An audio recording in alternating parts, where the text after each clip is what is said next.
Okay, boys and girls, standard 9, unit 6, subject આપણો English. આપણે unit 6 complete કર્યો. The night train at Deol. બરાબર? Spelling કર્યા, explanation, પાઠને સમજ્યા. હવે આપણે એક્સરસાઇઝમાં રીડ ધ એક્સ્ટ્રેક્ટ પેરેગ્રાફ વાંચો એન્ડ આન્સર ધ ક્વેશ્ચન્સ. તમે તમારી ઇંગ્લિશ ટેક્સ્ટ બુક ખોલો અને આપણો જે પેરેગ્રાફ છે અહીંથી શરૂ થાય છે. When she came to my window, પછી કોમા સી, પછી પૂરો થાય છે met mine. બરાબર? તો આ આપણો પહેલો પેરેગ્રાફ છે. એ પહેલા આપણે પહેલો પેરેગ્રાફ તમને હમણાં સ્ક્રીન ઉપર દેખાશે અને પછી આ ત્રણ પ્રશ્નના જવાબ આપણે ડિસ્કસ કરશું. બરાબર? તો હવે તમારા સ્ક્રીન ઉપર પેરેગ્રાફ જુઓ. When she came થી આપણે આપણો પેરેગ્રાફ શરૂ થાય છે. સ્ક્રીન ઉપર તમે જુઓ છો. પૂરો થાય છે met mine. તમે ઇંગ્લિશ ટેક્સ્ટ બુકમાં આ પેરેગ્રાફ શોધી લીધો. બરાબર? હવે હું તમારા સ્ક્રીન ઉપર પણ છે. તો એ સ્ક્રીન ઉપર તમે જુઓ અને હું પહેલા એ સમજાવું છું. તો when she came to my window, જ્યારે તેણી મારા ડબ્બાની બારી આવી. she stopped, ત્યાં ઊભી રહી. she saw that I was looking at her intently. તેણીએ જોયું કે હું એકીટસે મતલબ સતત એને જોઈ રહ્યો હતો. મતલબ તેણીને જોઈ રહ્યો હતો. કોણ કે છે? લેખક કે છે. But at first she pretended not to notice. પણ પ્રથમ તો એને એવો ઢોંગ કર્યો જાણે એને લેખક જોઈ રહ્યા છે એની કોઈ ખબર જ નથી. She had a pale skin, shiny black hair and dark eyes. વર્ણન આપ્યું છે. છોકરી કેવી હતી? પેલ સ્કિન, ફીકી પડેલી, નિસ્તેજ ત્વચા હતી. શાઇની બ્લેક હેર, પણ વાળ કાળા ભમ્મર હતા. એન્ડ ડાર્ક આઈસ, અને આંખો કાળી હતી. And then those eyes searching and lively met mine.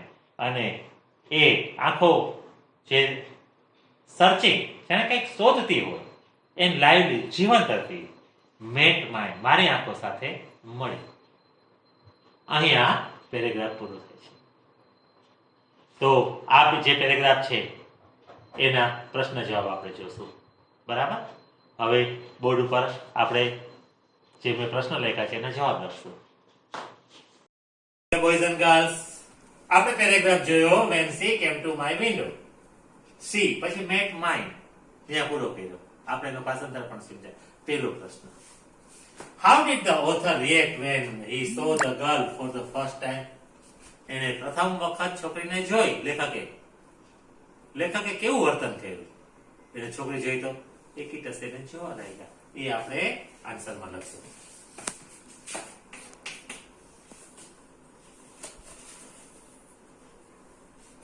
When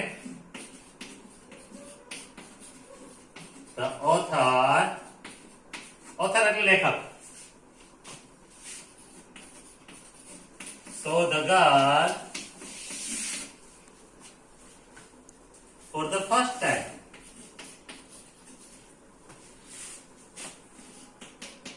પ્રથમ વખત જોઈ તો શું થયું? He could not stop. એ પોતાની જાતને અટકાવી ન શક્યા સતત જોતા. He could not stop staring. staring. staring એટલે સતત જોવું. લ્યો. When the author saw the girl, જ્યારે લેખકે છોકરીને જોઈ for the first time, પ્રથમ વખત, he could not stop staring at her.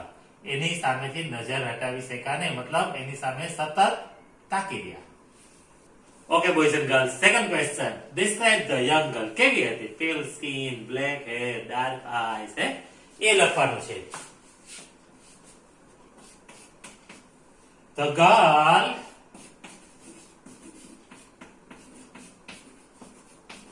had a pale skin,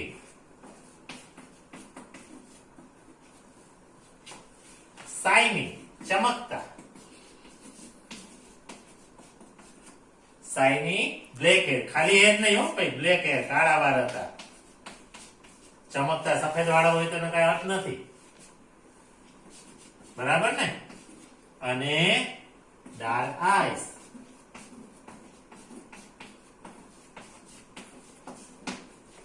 લ્યો ગર્લનું વર્ણન આપ્યું, પેલ સ્કિન, ફીકી ત્વચા, શાઇની બ્લેક હેર, કાળા ભમર વાળ, અને આંખો કેવી છે, એન્ડ ડાર્ક આઈસ, કાળી ભમર આંખો, બરાબર ને. અને ત્રીજો ને છેલ્લો ક્વેશ્ચન છે, what did the girl see, છોકરીએ શું જોયું, વોટ ડીડ સી પ્રિટેન્ડ, અને એને શેનો ઢોંગ કર્યો, એને જોયું કે લેખક સતત મારી સામે જોઈ રહ્યા છે, પણ એને એવો ઢોંગ કર્યો કે જાણે તે તેને જોતી જ નથી.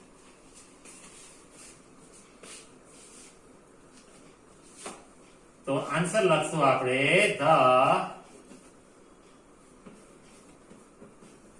Girl so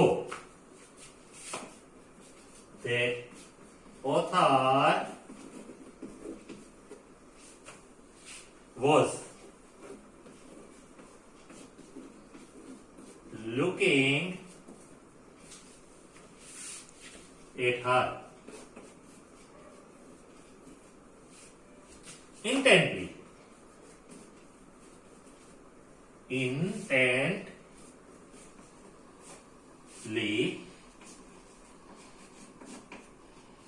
but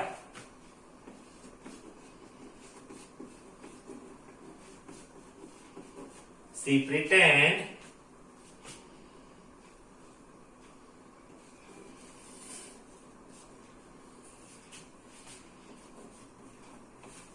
not to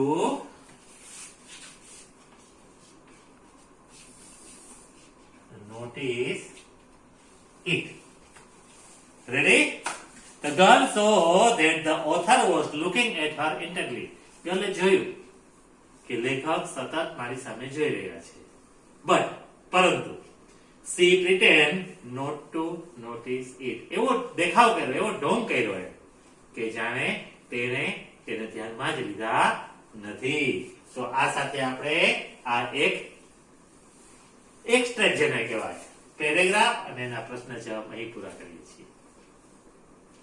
હવે હું તમને હોમવર્ક આપું છું, બરાબર? એ પણ વ્યવસ્થિત તમારે કરવાનું છે, આજ આપીશ તમને. Okay boys and girls, homework લખો.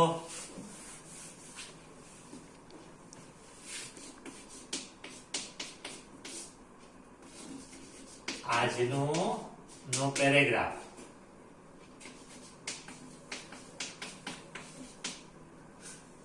કરતા કોમ્પ્રિહેન્શન લખો. આજનો કોમ્પ્રિહેન્શન,